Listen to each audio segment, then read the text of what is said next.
En la clase de hoy vamos a hablar sobre lo que es el nervio trigémino o quinto nervio craneal. Tenemos que la palabra trigémino significa trillizo y esto se debe a las tres ramas principales que este va a dar. Este nervio es un nervio mixto, es decir, que tiene tanto fibras motoras como fibras sensitivas, y para su estudio nos ofrece dos raíces. Una raíz interna motora, que es muy delgada, encargada de inervar a los músculos masticadores, y una raíz sensitiva externa, que es muy gruesa a comparación de la interna. Esta raíz sensitiva va a dar inervación, valga la redundancia, sensitiva a lo que es el cuero cabelludo, el globo ocular y los músculos de la cara. Tenemos que este nervio trigémino tiene su origen en la cara lateral o externa del vientre de la protuberancia anular. Aquí podremos observar bien su raíz sensitiva, que va hacia lo que es el nervio oftálmico, nervio maxilar y nervio mandibular, y su raíz motora mucho más delgada que se fusiona con el nervio mandibular. Ahora hablemos de su recorrido o trayectoria. Tenemos entonces, como ya mencioné, que nace de la cara lateral o externa del vientre de la protuberancia anular. Luego recorre lo que es la fosa craneal posterior y se dirige o busca a la fosita gasseriana, que es una pequeña depresión que se encuentra en la cara anterosuperior del peñasco del temporal, donde podremos encontrar el ganglio de Gasser o el ganglio del trigémino, que no es nada más que el engrosamiento nervioso de las fibras sensitivas del trigémino. En este punto va a dar sus tres ramas: la rama oftálmica, la rama maxilar y la rama mandibular, cada uno introduciéndose por el agujero que le corresponde. El oftálmico por la hendidura esfenoidal, el maxilar por el redondo mayor y el mandibular por el oval. Ahora hablemos de cada uno de los nervios, comenzando con el nervio oftálmico. Como ya mencioné, tiene su origen en lo que es en el ganglio de Gasser. Este nervio oftálmico penetra lo que es el seno cavernoso aplicado a la pared externa del mismo, junto con los nervios oculomotor, patético troclear y el abducens interno al mismo, junto con la carótida interna. Luego este nervio oftálmico se dirige a lo que es la hendidura esfenoidal, donde da sus tres ramos principales. En este punto termina este nervio y da sus tres ramos, como podemos observar en esta imagen: el ramo nasal, el ramo frontal y el ramo lacrimal, que ahora describiremos cada uno con bastante detalle. Tenemos primero lo que es el nervio oftálmico por su ramo nasal. Como ya mencioné, tiene su origen en lo que es la hendidura esfenoidal por dentro del anillo tendinoso común o anillo de Zinc, que presta inserción a 5 de los 6 músculos extrínsecos del ojo. Este ramo nasal o nervio nasociliar se encuentra por debajo de los músculos elevador de los párpados y el recto superior del ojo. Luego podremos ver que se aplica a la pared interna de la órbita, como también podremos señalar en esta imagen. Aquí tenemos el nervio señalado con una línea de puntos. Se aplica a la pared interna de la órbita para ubicarse entre los músculos oblicuo mayor o superior del ojo y el recto medial o recto interno del ojo. En esta imagen podremos observar la famosa fosita troclear con su polea fibrocartilaginosa, estudiada en la cara inferior del hueso frontal. Tenemos que este nervio nasociliar o nervio nasal termina a la altura del conducto etmoidal anterior, donde da sus dos ramos terminales, que es el nervio nasal interno y el nervio nasal externo, que ahora vamos a hablar de cada uno. Tenemos primero el nervio nasal interno, señalada con la flecha y una línea de puntos en la otra imagen. Como podemos observar, se introduce por lo que es el conducto etmoidal anterior, junto con la arteria etmoidal anterior, y penetra lo que es la lámina cribosa del etmoides para llegar a las fosas nasales. Cuando llega a las fosas nasales, este nervio nasal interno se divide en dos ramos, en un ramo interno y un ramo externo. Para evitar una confusión, llamaremos a este nervio nasal interno nervio etmoidal anterior, para que exista un nervio etmoidal anterior interno y un nervio etmoidal anterior externo. Ahora pasaremos a explicar esta parte, que es algo confusa, pero pude encontrar las imágenes.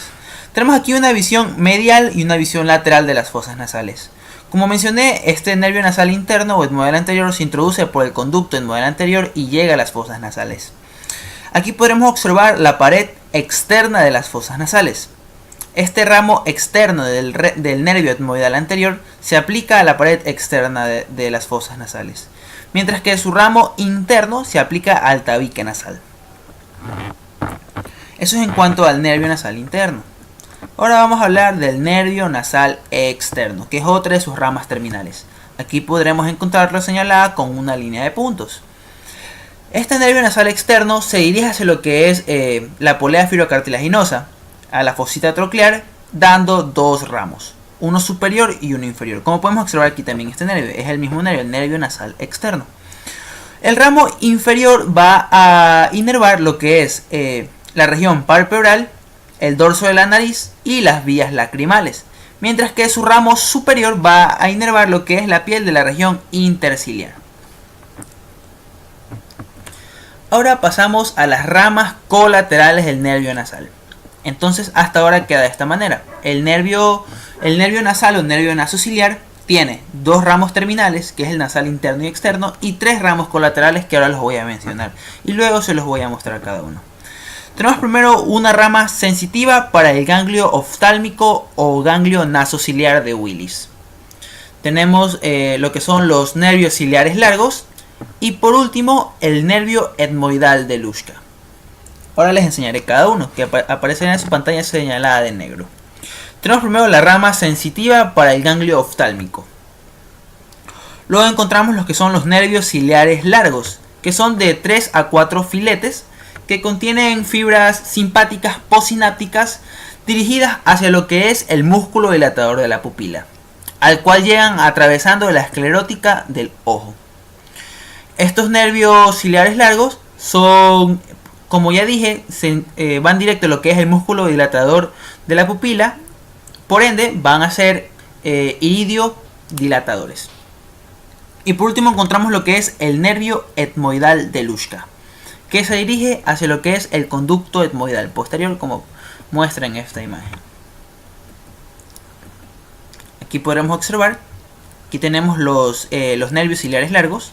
Vemos que penetran la parte posterior de la esclerótica, mientras que los que vemos que rodean al orificio del nervio óptico son los nervios ciliares cortos, que hablaremos después cuando toquemos el tema del ganglio ciliar. Ahora tenemos el segundo ramo del nervio oftálmico. Como ya dije, tiene un ramo nasal, un ramo frontal y un ramo lacrimal. Contamos primero con el ramo frontal. Este tiene su origen en la hendidura esfenoidal por fuera de lo que es el anillo de zinc o anillo tendinoso común. Como podemos observar, este nervio está ahí señalado con una línea de puntos. Este nervio frontal se dirige a lo que es a la cara superior de la órbita y termina a la altura del reborde óseo de esta cavidad, dando dos ramos, un ramo externo y un ramo interno, que ahora pasaremos a describir. Tenemos que el nervio frontal externo, señalado ahí con una línea de puntos, se deja la órbita a través de lo que es esta escotadura o agujero ya descrito en el hueso frontal, denominado agujero supraorbitario, que como ya había mencionado, da paso a lo que es al nervio frontal externo y a vasos supraorbitarios. Este nervio frontal externo va a estar encargado de inervar lo que es el periósteo de la región frontal, así como también el párpado superior. Luego encontramos lo que es el nervio frontal interno, aquí señalado con esta línea de puntos, que también es llamado nervio supratroclear. Este de aquí sale por el ángulo superinterno de la órbita, como podremos observar aquí, y sus ramos se dirigen hacia lo que es el párpado superior. Esto ha sido todo en cuanto al nervio frontal. Ahora vamos al nervio lacrimal. Este es mucho más sencillo que los anteriores. Tenemos el nervio lacrimal. Podemos observar aquí que es el que estoy señalando con mi cursor. Este nervio lacrimal se aplica a la pared externa de la órbita, como podemos ver aquí. A la pared externa de la órbita, siguiendo lo que es el borde superior del músculo recto lateral, y se dirige hacia la glándula lacrimal. Aquí observamos la glándula lacrimal y aquí también podremos ver esta imagen. Este es el nervio lacrimal, donde da dos ramas, una rama externa y una rama interna. La rama externa va hacia lo que es la glándula lacrimal, mientras que su glándula interna va hacia la piel del párpado superior. Ahora vamos a hablar de lo que es el siguiente tema que nos toca tocar, es el ganglio oftálmico. Cabe recalcar aquí un punto, de que cada una de las ramas del trigémino consta de su ganglio. Ahora vamos a estudiar el ganglio del nervio oftálmico, que es el ganglio nasociliar. Tenemos que el ganglio nasociliar o ganglio oftálmico de Willis está compuesto por un grupo de células neuronales postsinápticas preganglionares. A él llegan tres ramas aferentes, que son una motora, una sensitiva y una simpática. La sensitiva, como ya había mencionado, es una rama colateral del nervio nasal, que corresponde a la raíz sensitiva para el ganglio nasociliar. Luego tenemos una raíz motora, que es dada por el nervio oculomotor, o una raíz parasimpática. Y por último tenemos una raíz simpática proveniente del plexo nervioso carotidio interno. Y así se forma lo que es el ganglio nasociliar. De la cara anterior de este ganglio salen este conjunto de nervios que podemos observar aquí, que corresponden a los nervios ciliares cortos. Estos nervios ciliares cortos van a penetrar la parte posterior de la esclerótica y el globo ocular, rodeando a lo que es el nervio óptico. Y aquí su territorio de distribución va a ser el siguiente. Va a ser la córnea, la esclerótica, la coroides y el esfínter de la pupila, así como también el esfínter del iris, y la pupila. Eso es todo en cuanto a lo que es el ganglio nasociliar. Ahora vamos a pasar al siguiente nervio, la segunda rama del trigémino, que corresponde al nervio maxilar o V2. Como sabemos, nace de la convexidad de lo que es el ganglio de Gasser y abandona el cráneo a través de lo que es el agujero redondo mayor. Sigue su camino, pasa por lo que es en la parte superior de la fosa pterigomaxilar, justo por encima del ganglio esfenopalatino de Meckel. Sigue su recorrido hacia la órbita a través de lo que es la hendidura esfenomaxilar, que podemos observar aquí. Este es el nervio maxilar, y continúa su camino con lo que es este canal, que luego se transforma en un conducto conocido como conducto suborbitario. Este conducto suborbitario luego se manifiesta en la cara como un pequeño orificio o agujero denominado orificio suborbitario, el que da paso a la rama terminal del nervio maxilar, conocida como nervio suborbitario. Ahora hablemos de las ramas colaterales del maxilar. El nervio maxilar da durante todo su trayecto 9 colaterales, pero se las ha dividido en dos grupos, intracraneales y extracraneales. Comencemos por las intracraneales. Tenemos este ramo meningio señalado con la flecha. Este ramo meningio nace antes de que el nervio maxilar penetre lo que es el agujero redondo mayor. Su territorio de distribución es en la dura madre, acompañado de la arteria meningia media. Ahora vamos con lo que son las colaterales extracraneales, para lo cual se las ha dividido en tres grupos: orbitarias, esfenopalatinas y por último tenemos las dentarias. Vamos con las extracraneales orbitarias. Una vez que este nervio maxilar atraviesa el agujero redondo menor, sigue su trayecto y se dispone en la parte superior de lo que es la fosa pterigomaxilar y da su ramo orbitario. Este ramo orbitario continúa hacia lo que es la órbita a través de la hendidura esfenomaxilar y se aplica a la cara externa de la cavidad orbitaria, en donde va a dar un ramo lacrimopalpebral, que lo podemos ver aquí con la flecha, o también conocido como un ramo comunicante destinado a inervar lo que es la glándula lacrimal y la región palpebral, como su nombre lo indica. Y otro ramo que es el ramo cigomático, que como podemos ver aquí se continúa. De estos salen dos ramos, un cigomático facial, ese es el cigomático temporal, y otro que es el cigomático facial, que van a inervar tanto la región cigomática como la región temporal. Sigamos con lo que son las colaterales esfenopalatinas. Estas son un poco más complicadas, pero las he tratado de explicar de la manera más sencilla. Tenemos que este filete esfenopalatino del nervio maxilar, una vez que el nervio maxilar atraviesa lo que es el agujero redondo mayor, se dirige oblicuamente hacia abajo y hacia adentro, hacia lo que es el ganglio esfenopalatino de Meckel. Y de ahí emite varios ramos. Tenemos primero el ramo nasal superior. Este ramo nasal superior tenemos que pasa por lo que es el agujero esfenopalatino. hacia lo que son las fosas nasales. Si recordamos, si no pueden recordar cuál es este agujero esfenopalatino, les voy a explicar.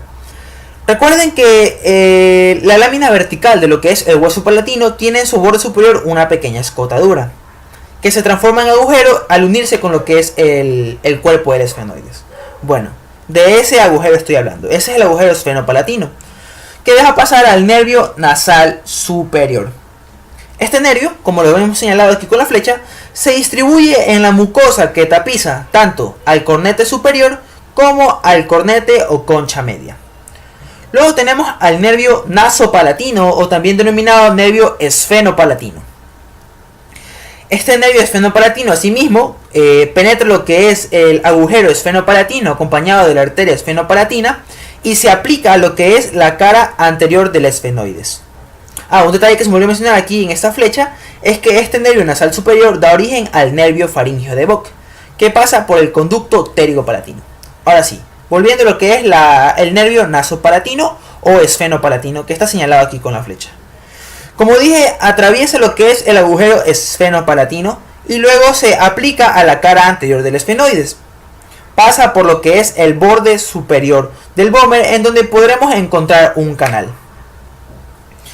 Luego, este nervio recorre lo que es el tabique nasal y se dirige hacia lo que es el conducto incisivo, o también conocido como conducto palatino anterior. Y se distribuye por lo que es el cuarto anterior de la bóveda palatina. Ahora vamos a conocer este par de nervios, el palatino mayor y menor, o también conocido como anterior y posterior. Luego tenemos el nervio palatino anterior, señalados aquí con la flecha. Sí, se ven bastantes, pero es solo un nervio. Este nervio palatino anterior atraviesa lo que es el conducto palatino posterior.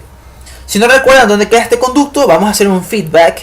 Y recordemos que en la cara externa de la lámina vertical del hueso palatino existe un pequeño canal en su parte inferior, que junto con el maxilar se completa y forma el conducto palatino posterior que da paso al nervio palatino anterior.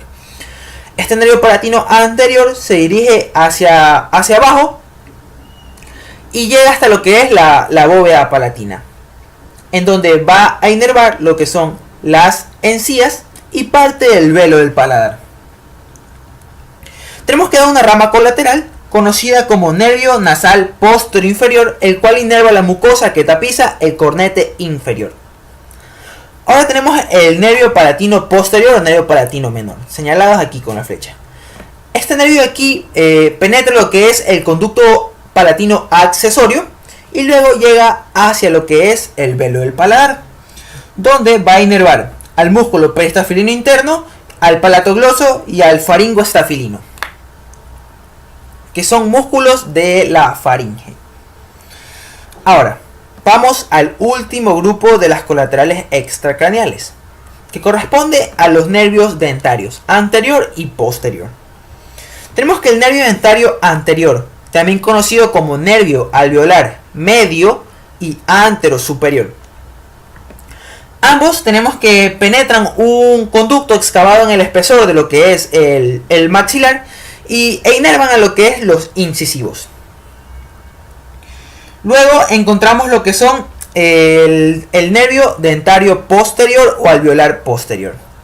Este nervio tenemos que penetra lo que es el conducto dentario posterior ubicado en el maxilar y va a inervar lo que son los molares y la mucosa del seno del maxilar. Esto ha sido todo en cuanto a lo que es el nervio maxilar y vamos a hablar del ganglio de este nervio, que es el ganglio esfenopalatino de Meckel. El ganglio esfenopalatino de Meckel, como podemos observar, es un pequeño engrosamiento de forma variable que pertenece al sistema parasimpático.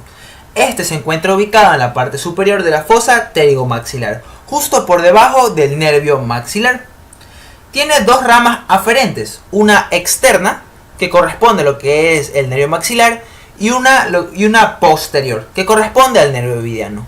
Si recordamos, el nervio ovidiano está formado por el nervio petroso superficial mayor, rama del facial, y petroso profundo mayor, rama del glosofaríngeo, que forman el nervio ovidiano. Esas son sus ramas aferentes. Este ganglio tenemos que no posee ramas eferentes y se limita solo a enviar filetes a los ramos terminales del nervio esfenopalatino. Ahora vamos a pasar al siguiente nervio, el nervio mandibular, la última rama de lo que es el trigémino. Como podemos observar aquí, este nervio mandibular, cabe recalcar que es la rama más gruesa, más voluminosa que da el trigémino, atraviesa lo que es el agujero oval para situarse inmediatamente a lo que es a la fosa infratemporal o fosa cigomática. Este nervio aquí es un nervio mixto, ya que, como recordamos, está formado por lo que es la raíz sensitiva, la raíz motora del trigémino, que es muy delgada, y la raíz sensitiva, que es la más gruesa. Pasemos a describir lo que son sus ramas colaterales. Tenemos que las ramas colaterales del trigémino son las siguientes. Tenemos un ramo meningio, que es recurrente, que lo podemos observar aquí con el cursor. Este ramo aquí acompaña lo que es su territorio de distribución, es la dura madre, y acompaña a la arteria meningia media. Luego encontramos un tronco, que pertenece a lo que son a los ramos temporales. Tenemos aquí señalado con el cursor los dos ramos temporales profundos, anterior y medio. Este es el anterior y este es el medio. Luego encontramos aquí lo que es el temporal bucal o temporobucinador. También tenemos aquí lo que es el temporomaceterino, aquí señalado con el cursor, este pequeño nervio aquí. Y lo que es el ramo auricular posterior, que nace a partir de dos raíces. Este es el nervio auricular posterior. Vemos aquí que este nervio auricular posterior forma un pequeño ojal, denominado ojal retrocondilio de Juvara. Aquí yo tengo una duda. Y es que encontré en dos textos contenidos diferentes de este ojal, que se los pondré luego en los comentarios si es que logro llegar a una conclusión. Tenemos que este ojal retrocondilio de Juvara se encuentra formado medialmente con lo que es el ligamento esfenomaxilar y lateralmente con lo que es el cóndilo de la mandíbula. Su contenido en algunos textos yo leí que era la arteria y la vena maxilar interna, mientras que en otros yo leí que era la arteria meningia media, como podemos observar aquí, además del nervio auricular posterior. Esto es en cuanto a las ramas colaterales. Luego tenemos lo que son las ramas terminales, que solo son dos. Tenemos la alveolar inferior y la lingual. La alveolar inferior es esta la lingual sabemos que es esta debido a que se anastomosa con un pequeño nervio proveniente del nervio facial, que es el nervio de la cuerda del tímpano. Si recordamos, este nervio de la cuerda del tímpano tiene fibras parasimpáticas que se encargan de inervar lo que son a la glándula submaxilar y sublingual, mientras que el nervio lingual, propiamente dicho, va a inervar a lo que es la lengua. Este nervio lingual vamos a describir ahora su trayecto. Primero tenemos que desciende entre lo que es el pterigodio medial y lateral. Luego pasa entre el pterigodio medial y la cara interna de la mandíbula. Luego va por debajo de la mucosa del suelo de la boca, como podemos observar aquí. Va por debajo de la mucosa del suelo de la boca. Y luego sobre la parte superior del músculo hipogloso y el músculo hiogloso y el músculo geniogloso. Sus ramas colaterales tenemos que inervan a la mucosa del alvéolo palar y a las amígdalas, a la mucosa de las encías y el suelo de la boca y a la glándula sublingual. Mientras que por sus ramas terminales va a inervar a los 2/3 anteriores de la lengua. Luego tenemos a lo que es el nervio dentario inferior o alveolar inferior, que es el que está aquí cortado. Tenemos que primero desciende entre los dos músculos pterigoideos. Luego penetra el conducto dentario junto con la arteria del mismo nombre. Recorre el conducto hasta el agujero mentoneano, donde termina dando sus dos ramas terminales, que es el nervio incisivo y el nervio mentoniano. Mientras que sus ramas colaterales pertenecen a lo que son el nervio miloioideo, que inerva al músculo miloioideo y al diente anterior del digástrico, el nervio dentario, que inerva las raíces de los molares, y los nervios gingivales, que inervan a la mucosa de las encías. Por último, vamos a pasar a describir lo que es el ganglio de este nervio, que es el ganglio óptico. Este ganglio óptico tenemos que se encuentra situado en la fosa infratemporal, inmediatamente por debajo del agujero oval por donde penetra el nervio mandibular. Tenemos que la rama aferente de este nervio corresponde a fibras parasimpáticas provenientes del nervio petroso profundo menor, que podemos observar aquí. y da dos ramas aferentes, que son ramas motoras y ramas sensitivas. Las ramas motoras pertenecen a lo que es el músculo pterigoideo medial, peristafilino externo y músculo del martillo. Mientras que sus ramas sensitivas tenemos que se unen al nervio auricular posterior e inerva lo que es la mucosa de la caja timpánica. Esto ha sido todo en cuanto a lo que es nervio trigémino. Yo sé que se ha hecho bastante, pero creo que es lo correcto que deberíamos aprender. Muchas gracias, adiós.